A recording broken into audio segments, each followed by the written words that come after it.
some mental health.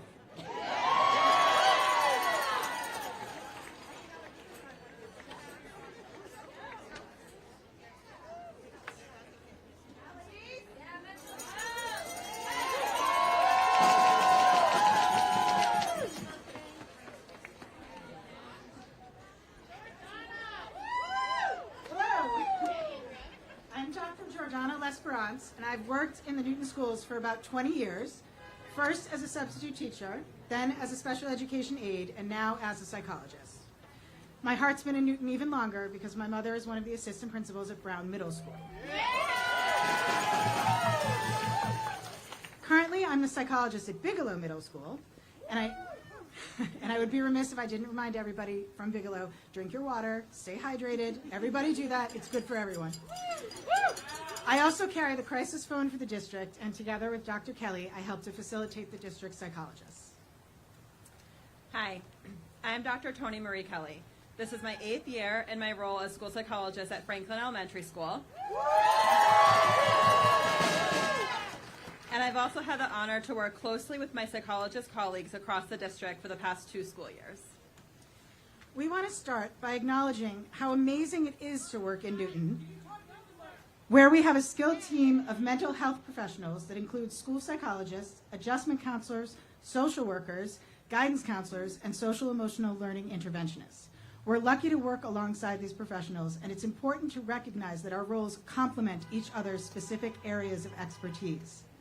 Each of our titles and roles hold unique meaning, and I think that we can speak for each group to say that we are proud to have our own identities and equally as proud to call each other colleagues.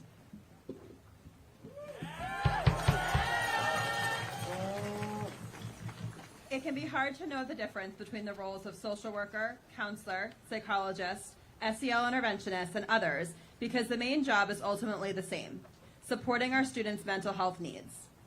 The truth is there is a lot of overlap.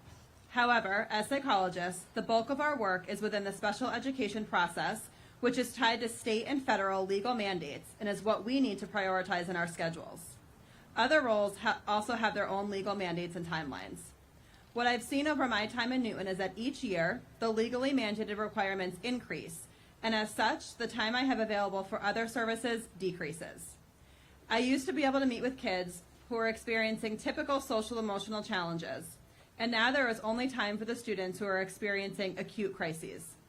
All students need access to a mental health professional to talk about topics such as their self-esteem, their thoughts about just how hard learning is, their sibling relationships, losing a grandparent or family member, a parent's recent separation, and just to process their very real feelings.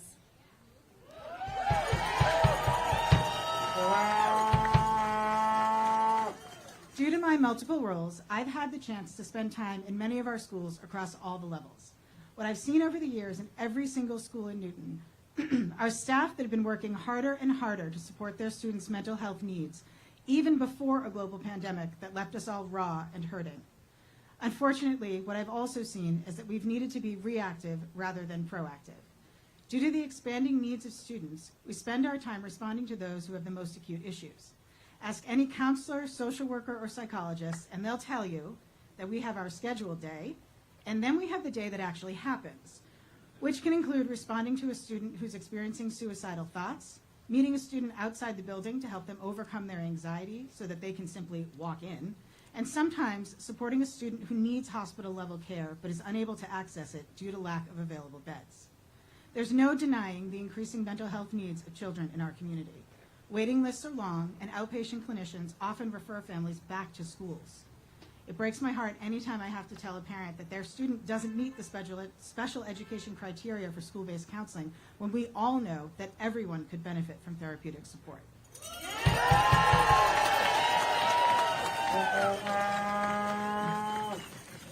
Special education, by legal design, is reactive. Students qualify when they have not made progress in general education curriculum areas. DESE has helped us in Massachusetts to move beyond a wait-to-fail model of reading support in which elementary schools are now required to screen for dyslexia and intervene before special education is necessary.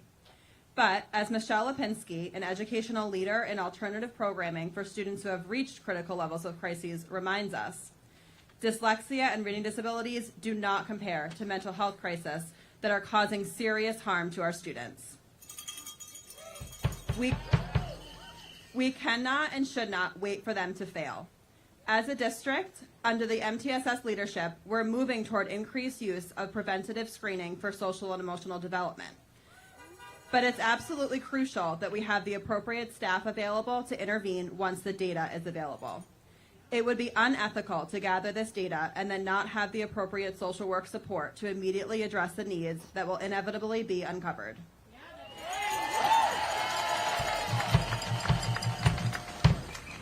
If we were able to put a social worker in every building, the psychologists, counselors, and other mental health staff would be able to collaborate with that social worker to provide more Tier 1 and 2 interventions to support all students, not just those in acute crisis moments. We would be able to be proactive rather than reactive, because we know that when we are involved proactively, we are able to support kids before they become too anxious to enter the building, before they become so overwhelmed and hopeless that they want to die. We know that in order to be open to learning, students need to feel safe, seen, and stable. We need social workers in every building to help address these issues so that all students can feel supported and ready to learn.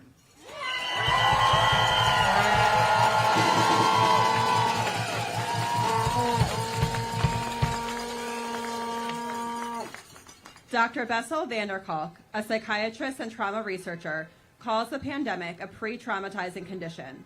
We have all collectively lived through this, our students, families, each other, and we are now more likely to experience minor events as traumatizing after living through these historically unprecedented times.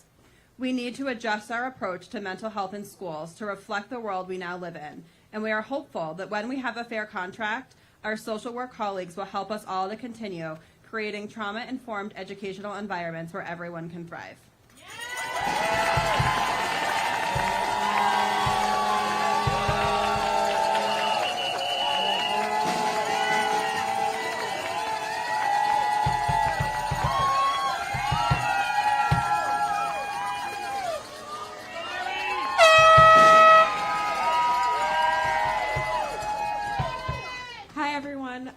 My name is Lori Paul. I'm one of the school psychologists at Newton North High School. I am one of 3.25 psychologists at Newton North. We serve over 2,000 students. I want to thank each of my colleagues at North, my supportive family, friends, boyfriend, my faith in God, and the psychologists in this district for giving me the courage to speak today. As an older sister of a student with exceptional needs, and the daughter of immigrant parents, my lived experiences have cultivated me into the holistic practitioner I am today. I became familiar with the phrase, "It takes a village to raise a child," during my college years after my mom asked me to attend my youngest sister, Grace's individualized education plan, also known as an IEP meeting. Being present for my sister, I was able to witness how various school practitioners work together to support her, including her speech therapist, occupational therapist, physical therapist, school psychologist, special education teacher, behavior therapist, and aides. The power of this team provided my sister with the support that she needed to do the things that the doctor says that she could never do. Seeing the power of these roles is why I wanted to be a school psychologist. And now, as a school psychologist, it is clear to me that we cannot do this work alone.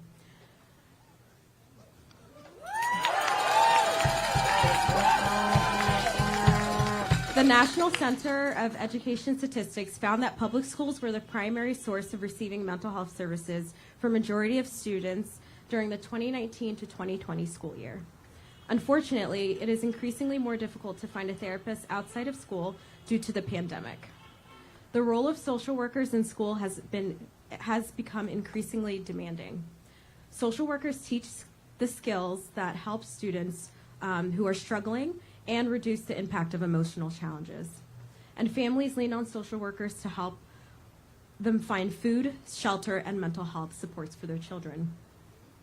Newton students are not immune to the mental health struggles that were exacerbated by the pandemic. They are not immune to depression, to anxiety, to the trauma that so many of them and their families have encountered in so many different countries. For our students to thrive, it requires a team effort to provide every student with adequate mental health supports in school. This includes psychologists, school counselors, MECO counselors, social workers, and behavioral therapists and aides. Our role is about holding hope. Our role is about love. Our role is about always uplifting students to be the best versions of themselves.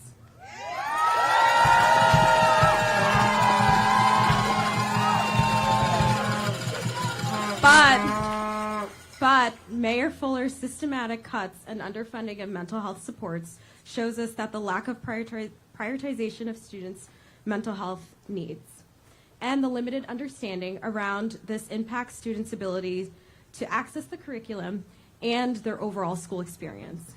Despite the increase in mental health needs post-pandemic, we have not seen an increase in mental health support.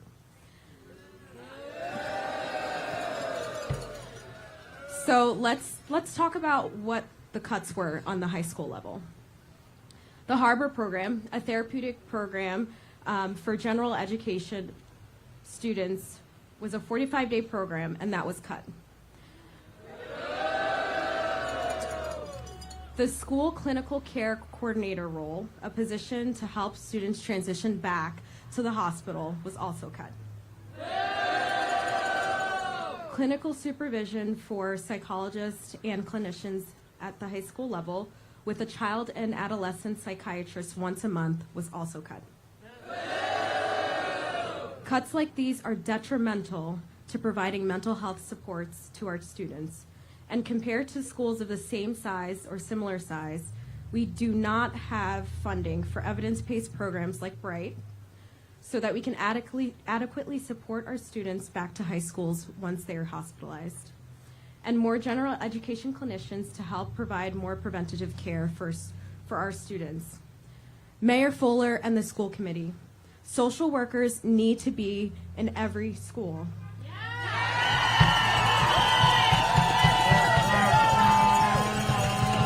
Behavior technicians need a living wage. These are basic human rights, and our mental health team and students cannot function properly without them. We need to prioritize funding all members of our mental health team so that we can help our students thrive and make the impossible possible, just like my sister Grace. Thank you.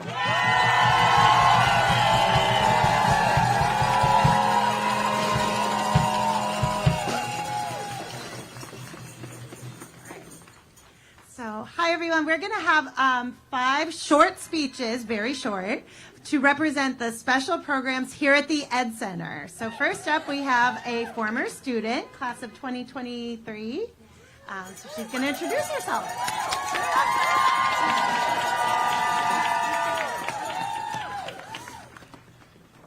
Hi, my name is Kylie Rufo, and I'm a Newton North 2023 graduate. And most importantly, a Springboard graduate, which, if you do not already know, is a special program within Newton Public Schools that helps, like, teenagers of all sorts with mental health problems. And when I was 14, the transition to high school was very difficult, and I was dealing with a lot of loss in my personal life. When they put me in Springboard, I was really combative and disliked going to school.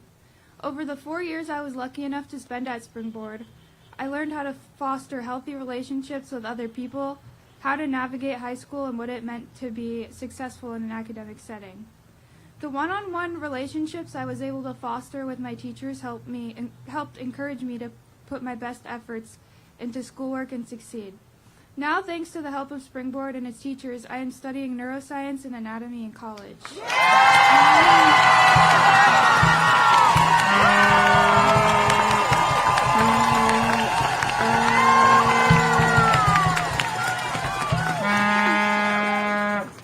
Unfortunately, as I have had progressed in high school, I watched MPS take away more and more resources from the programs, including watching them cut other programs like Harbor High School. If they continue to defund our programs, many kids in similar situations to my own situation will not get the same opportunities and support to flourish. Thank you to teachers for advocating to mental health of your students. One day longer, one day stronger. Hold the line!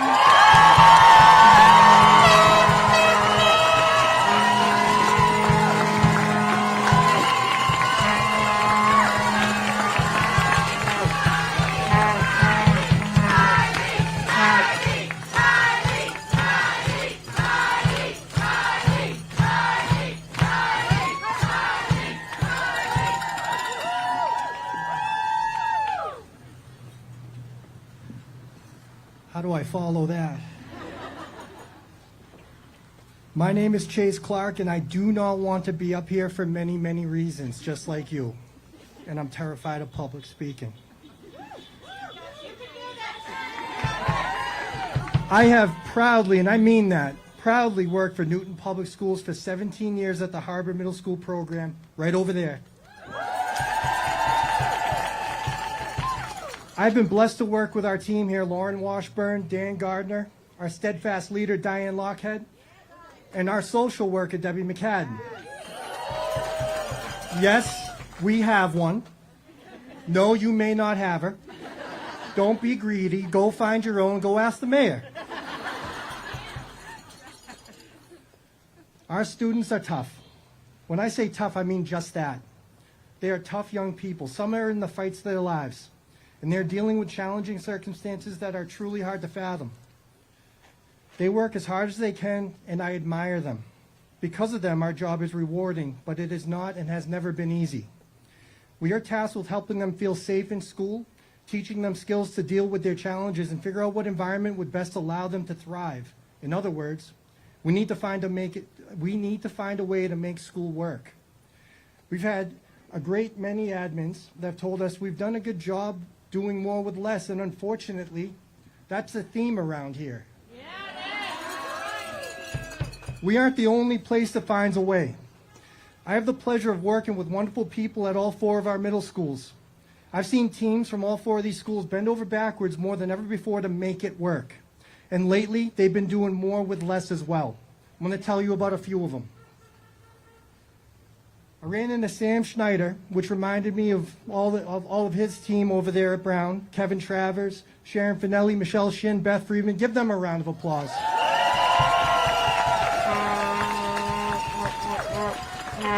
I've seen them work with everything at their disposal, including their free time, to support a student throughout a day and implement all kinds of creative ideas to make sure their needs are met, always with not enough staff. I've seen Amy Gear out here with her Oak Hill crew. Give them a round of applause as well.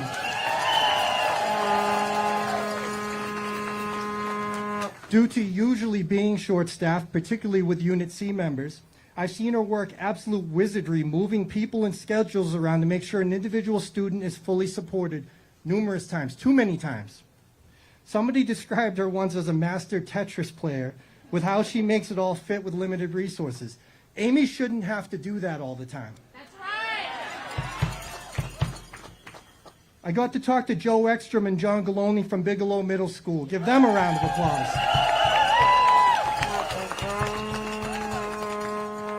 These 2 veteran teachers were part of a program that we used to have called Boost, another budget cut casualty. I have personally never seen John Galoni balk at having kids added to his caseload. I've never seen him complain. I've never seen him make excuses like so many of you out here. That's common. He, like everyone else I've mentioned so far, just makes it work, often having to do more with less and less. The bridge team from Day Middle School is out here too. Give them a round of applause. They've been out here in full force all week, from their former teachers and leaders in Caitlin Thompson, Lauren Hebert, Christy Collins, to the current staff of Dylan, Maria, Zach, Bobby, and Leah, and Mike Thurm at the helm. I've seen these people absolutely physically and emotionally exhaust themselves trying to meet the exceptionally wide variety of needs their kids are dealing with. We don't have enough options at the middle school level. That's why. No matter the staffing shortages they've faced throughout these years, they too do more with less. The Bridge Unit C staff is exceptional. Donna Caruso, Sean Page, Daniel Cuniff, Gabby Vasa, and Keon Armstrong.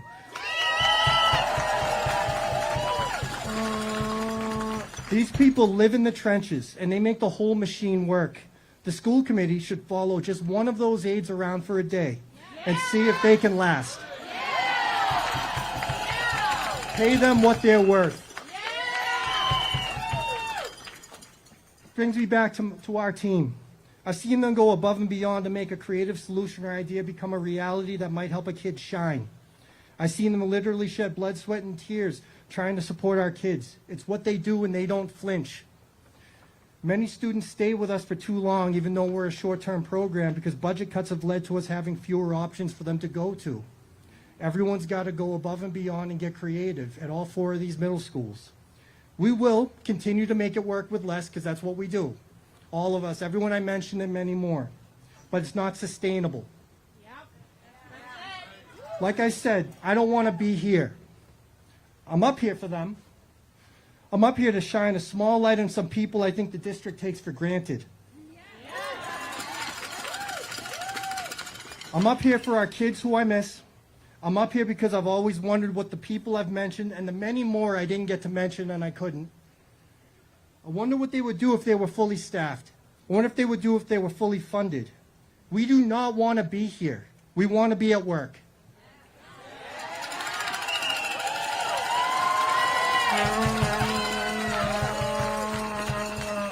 So Mayor Fuller, do what the special education staff across this district does day in and day out, with whatever resources you have for the students you say you care for. Just make it work.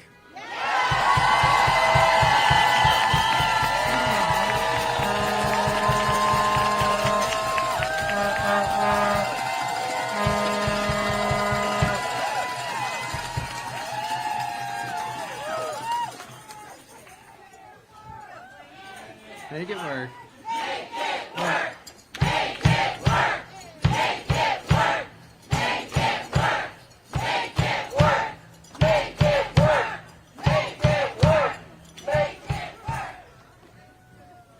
Love it. All right, good afternoon, everybody. My name is Brendan Blaney, and I work right here at the Central High School program. We're a substantially separate program for students with complex therapeutic and learning needs. Many students join our community to have therapeutic supports readily available from our amazing social workers that are fortunate enough to work right in the program with us. In addition to access to mental health support, most of our students are also missing many high school credits due to extended hospitalizations and school refusal episodes.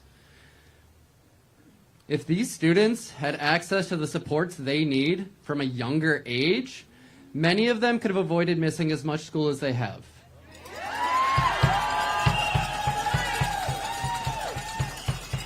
It is time for us to start thinking about mental health support as preventative care for all students, not just those with IEPs. This support would allow us to teach the coping skills they need to be present in the classroom and access the amazing curriculum delivery their teachers are providing. Let's use this city's wealth to finally support our students' mental health.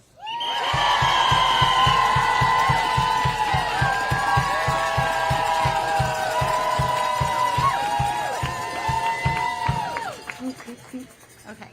Hi, everyone. I'm Corey Pop. I'm speaking for Springboard today. I teach English in Springboard, which is here at the Ed Center, the only program where general education high school students can get social emotional support without an IEP. And the reason why I get to teach English is because of our incredible program coordinator and social workers who take care of all the difficult job of dealing with our kids' behaviors, their school avoidance, and the support needed for their families so that I can teach. This is not the case in our schools. Teachers and guidance counselors are scrambling for extra support for kids who so desperately need it. Teachers are expected to implement various tiers of intervention, but we are not interventionists. They would rather get us to 30 tiers of intervention before putting a social worker in our schools. Yet our students need more support so that they can learn and so teachers can teach. We are so good at wearing all the hats, but the demands outside of teaching are too much. Teachers are not social workers. Teachers are not interventionists. Let teachers teach.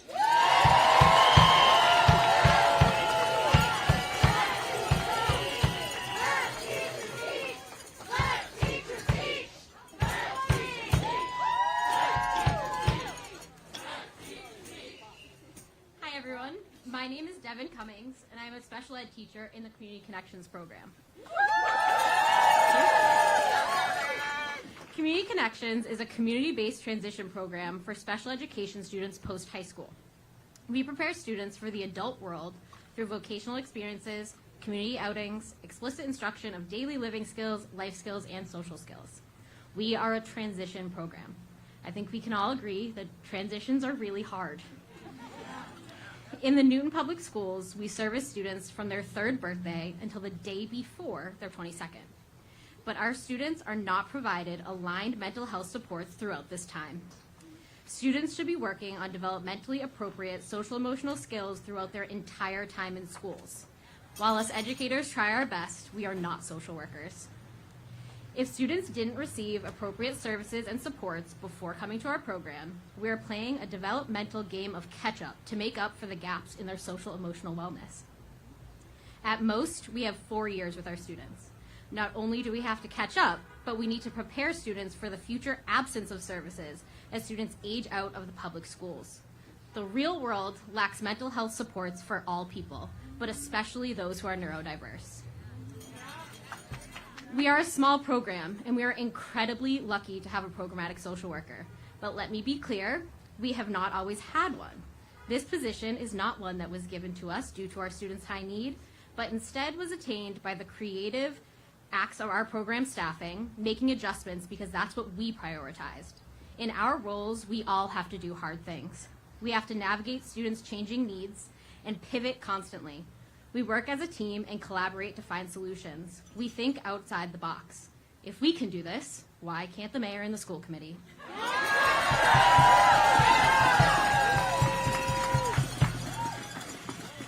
In our program, we see the profound effect that having a full-time dedicated social worker has on our students.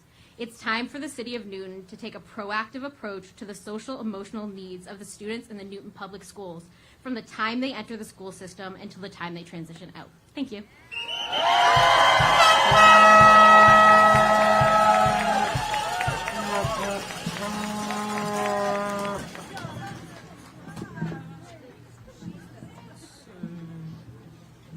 Can you guys hear me back there?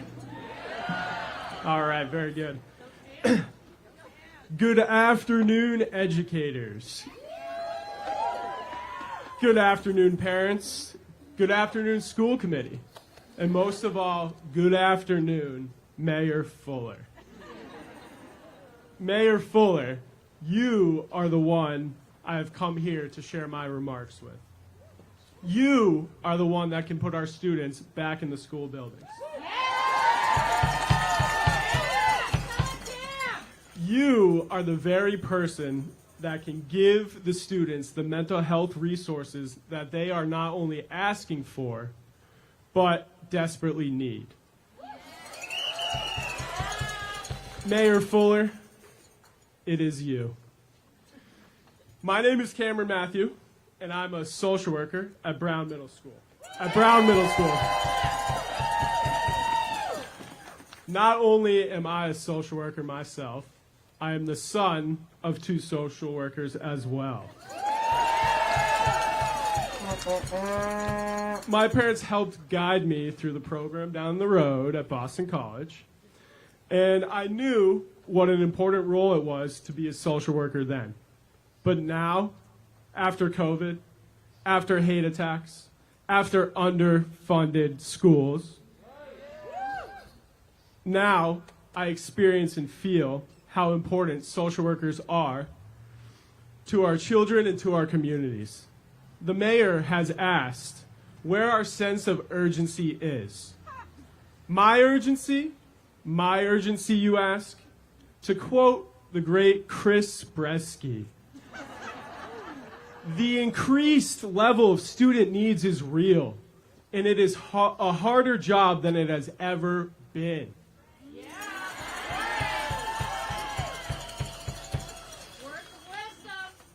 I find it shocking when a student comes to the middle school level not knowing what a coping skill is or how to navigate certain challenging social situations.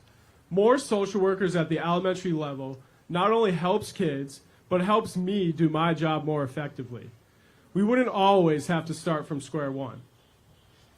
Now, you might find yourself asking, how hard is the job of being a social worker in the NPS school district? Our days can be hard to plan by, that is for sure. Sometimes we have IEP meetings scheduled. Sometimes it's a consult with an outside therapist. We might even be running a group or two for the Spark kiddos. I have dedicated, legally obligated individual counseling services that I must deliver. I could be visiting and meeting with students who are hospitalized. You can even mix in a few team meetings. You need coverage help? Throw me on lunch duty. And let me tell you, I do miss ski club. All of these tasks can fall by the wayside, however, if a student enters a crisis. Luckily, I can lean on my Unit C members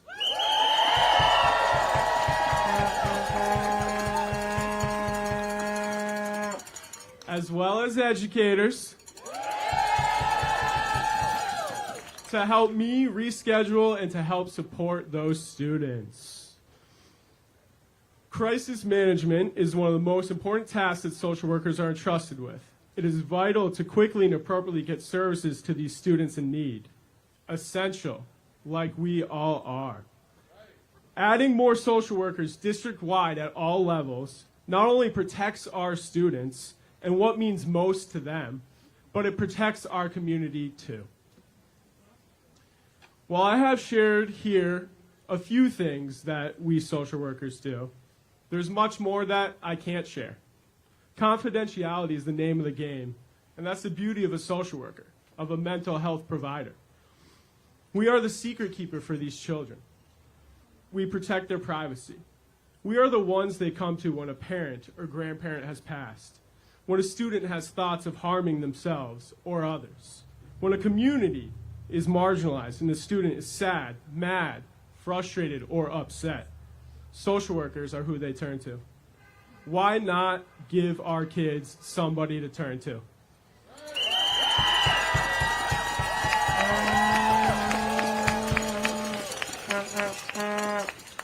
So, I ask Chris Bresky, school committee, and most of all, Ruth Ann Fuller, what will you do as stewards to our people and our community to ensure that the humans, yes, humans, who provide for and protect our most vulnerable students can have the resources needed to do so? What will you do to put a social worker in every building? What will you do to end this strike? Enough is enough.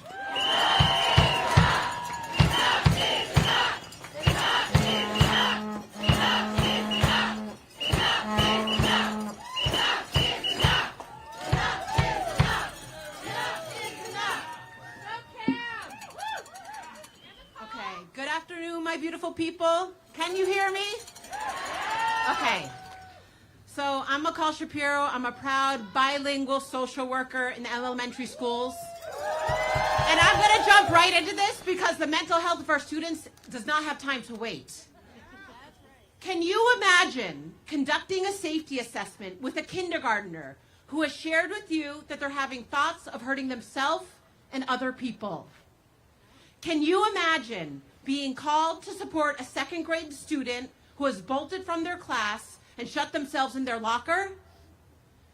Can you imagine speaking with a fifth grade parent who shares that they had to physically restrain their child last night because they were afraid they were going to harm someone else in their family? Can you imagine having to create a safety plan with the parents of a third grader recommending that they sanitize their home of all hard objects, sharp objects, because their child has expressed a plan to end their own life? Unfortunately, I don't have to try to imagine these things, as I have experienced them all since September. September, working as a social worker in 2 small Newton public schools. During and since the pandemic, the increase in mental health challenges for our students has increased across socioeconomic, across race, across all different identity groups. Today, I implore you, Mayor Fuller, and the school committee to no longer separate the mental health and well-being of our beloved students. Yes, I say our beloved students. From our mental health and our well-being as their educators. And we don't call people out, we call them in. And from their families, from their mental health and their well-being. Because we are all interconnected. We cannot take care of one group and leave another group out. That is not how it works. That's right. I have the honor and privilege to work half-time, as a social worker at the Therapeutic Bridge program at Pierce Elementary. The journey that many families have been on by the time their student begins at Bridge has been one that has been isolating and has caused them to lose hope. At Bridge, I work with an extraordinary team, Unicorn Yetis, proud of us. We are able to provide our families and caregivers with wrap-around support. Wrap-around support.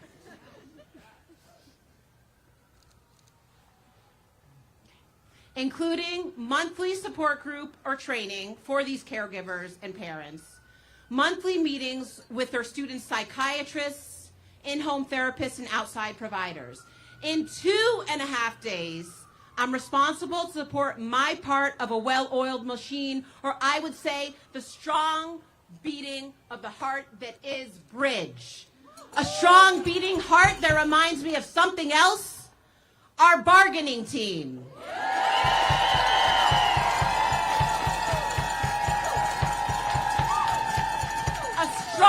Beating heart that reminds me of this, our union, the NTA.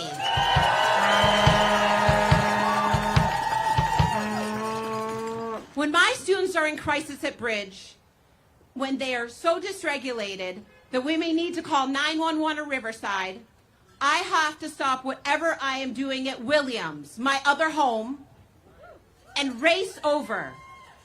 Thank goodness my schools are 6 minutes away from each other.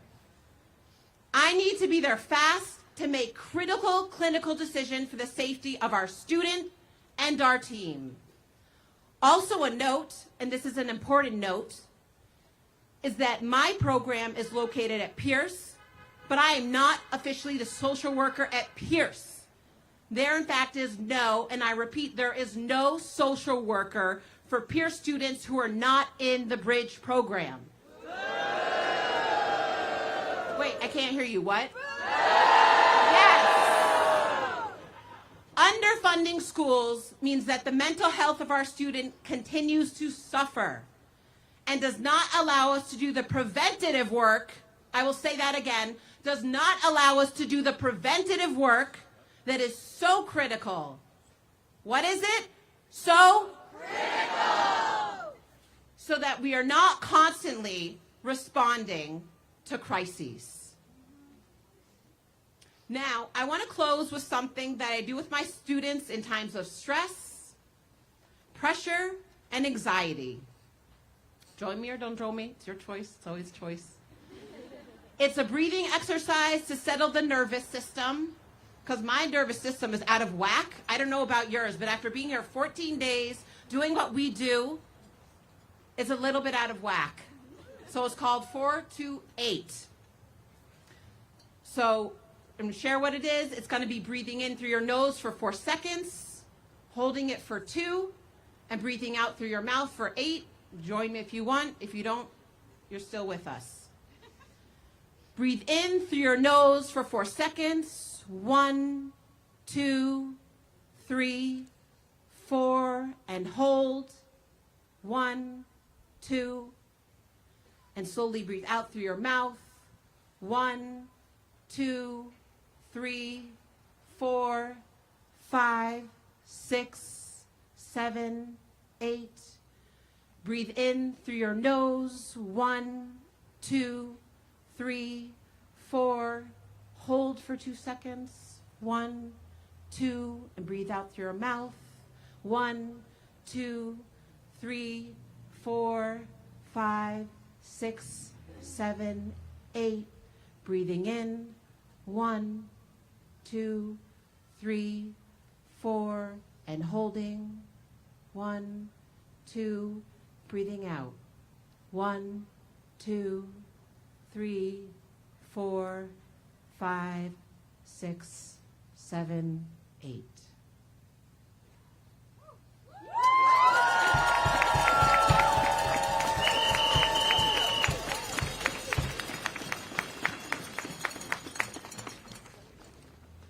I feel a little better. That was good. Okay, so just a couple things. Number one, can we thank Andrea, please, our interpreter?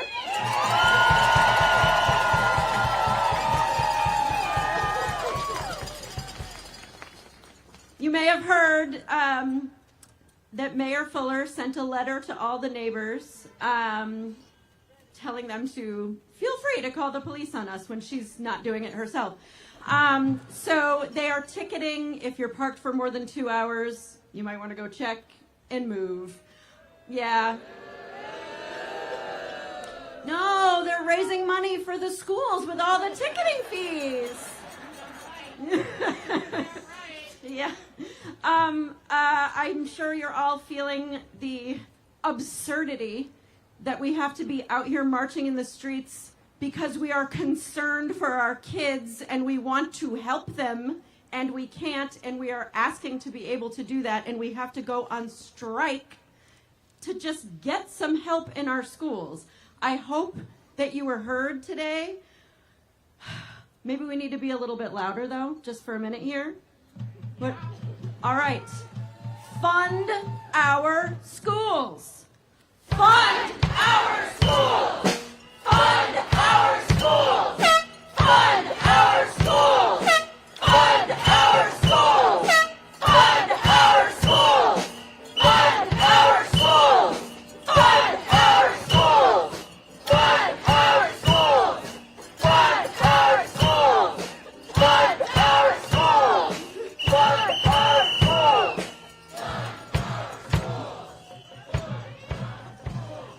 Ending a chant is very challenging. I've learned that. Yeah. Thank you, everyone. So we have been notified that we are really, the bargaining team, I should say, is working really, really, really hard to settle this contract right now.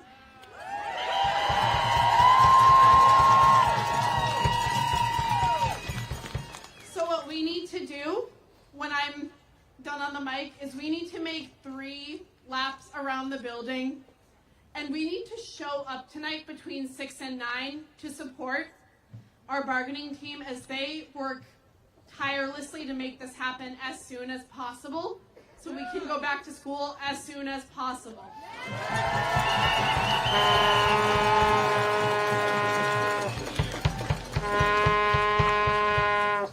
Now is the time to settle this contract and fund our schools, because enough is enough.